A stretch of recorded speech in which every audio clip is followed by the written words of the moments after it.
Hezbollah ने Israeli फौज पर ड्रोन और रॉकेटों से मजीद हमले कर दिए। हिजबुल्लाह ने जनूबी लबनान और शुमाली इसराइल में मुख्तलिफ मकामात पर इसराइली फौज को निशाना बनाते हुए ड्रोन और रॉकेटों से शदीद हमले करने का दावा किया है।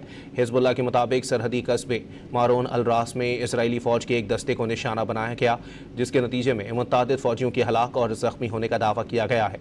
इससे कबल हिजबुल्लाह ने शुमाली इसराइल के मकबूजा शहर सफत में इसराइली फौज के बुनियादी ढांचे पर भी रॉकेट दाग दिए।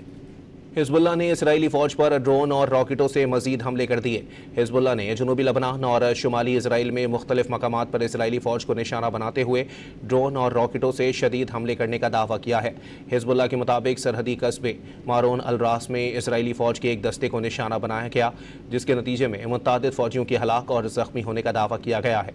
इससे कबल हिजबुल्लाह ने शुमाली इसराइल के मकबूजा शहर सफत में इसराइली फौज के बुनियादी ढांचे पर भी रॉकेट दाग दिए। हिजबुल्लाह ने इसराइली फौज पर ड्रोन और रॉकेटों से मजीद हमले कर दिए। हिजबुल्लाह ने जनूबी लबनान और शुमाली इसराइल में मुख्तलिफ मकामात पर इसराइली फौज को निशाना बनाते हुए ड्रोन और रॉकेटों से शदीद हमले करने का दावा किया है। हिजबुल्लाह के मुताबिक सरहदी कस्बे मारून अल रास में इसराइली फौज के एक दस्ते को निशाना बनाया गया, जिसके नतीजे में मुतअद्दिद फौजियों की हलाक और जख्मी होने का दावा किया गया है। इससे कबल हिजबुल्लाह ने शुमाली इसराइल के मकबूजा शहर सफत में इसराइली फौज के बुनियादी ढांचे पर भी रॉकेट दाग दिए।